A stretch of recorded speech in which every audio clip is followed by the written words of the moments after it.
this is Sung and I'm the Principal and Director of Sky Academy.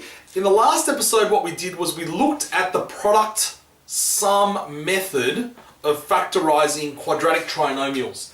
This time round I promised you a second method. This method is the cross method. It would serve you well to know both methods, although when I was at high school I only did the cross method. But it would serve you well to know both, because sometimes it's easier to use one than the other, and sometimes it's easier to use the other than the one, okay? And it just helps to move things along. What I would rather you do is get really good at one method, okay? If you're really good at one method and you're kind of really good at that, then no matter what trinomial comes your way, you will be able to solve it, because the product sum method and the cross method work for both. So let's launch into it. What is the cross method? Now the cross method works like this. Because it's called the cross method, it would involve a cross of some sorts, and yes it does. What you would do is put a cross there, okay? In the middle of your page, just underneath the question. And the way it works is the factors of this term get put here, the factors of this term get put here, and what we do is we multiply across the cross. So this term times this term gives you an answer that you put here. This term times this term gives you an answer that you put here. You add those two together and that should give you your middle term. So you need to try that with all the different combinations, and yes, with the cross method there will be a certain amount of trial and error involved. But with that trial and error, when you get the right combination, you know that this term and this term make one binomial, and this term and this term make another binomial.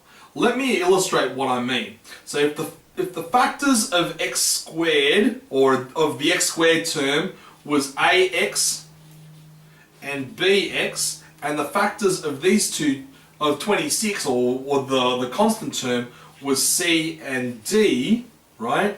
And this times this plus this times this end up giving you the middle term, then we would know that the binomial products would be ax plus c by bx plus d. Does that make sense? So this would be one binomial, this would be the other binomial, okay?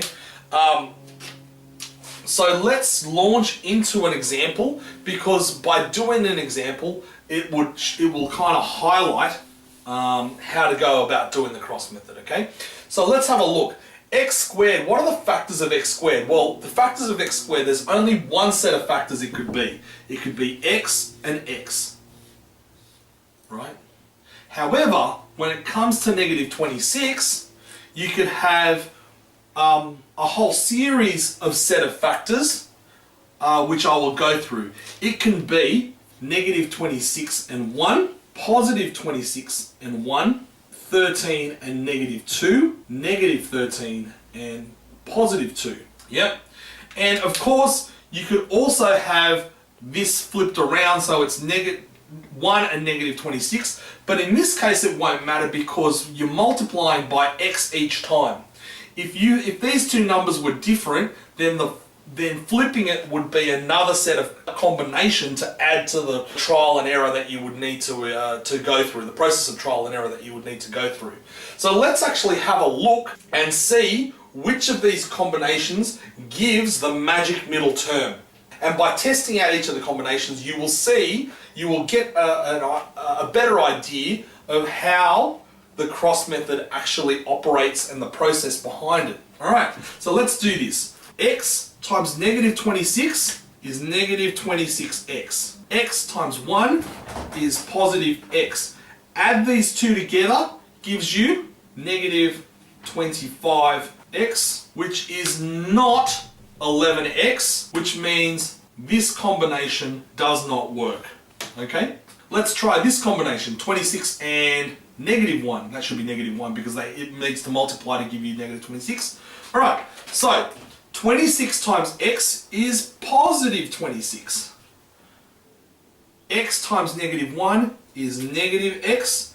Add the two together, it gives you positive 25x, which again is not 11x, which means this is not the right combination. These two terms aren't going to be the two that make the right binomials. Let's try this one. 13 times x is 13x. X times negative 2 is negative 2x. 13 minus 2x gives you 11x. Is that the right combination? You betcha, it's spot on. 11x and 11x. Okay, so this is the right combination. So in other words, we know that the right four combinations are here. Okay, so tick, tick, tick, tick, tick. So in other words, the right two binomials that multiply to give 11x squared, x squared plus 11x minus 26 are x plus 13, x minus 2. And if you expand it using the FOIL method, what you will find is that exactly you do get this term. Got it? Okay. Now, I did actually go through this probably a little bit slower and a little bit more kind of meticulously than I probably would have.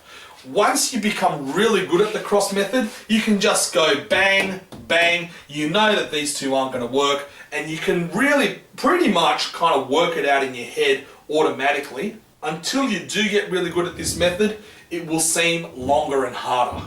So let's actually have a go at this one, and I'll go through this one at a rate that I probably would do it in my head. So let's have a look. So the possibilities are 5x and x for the first one.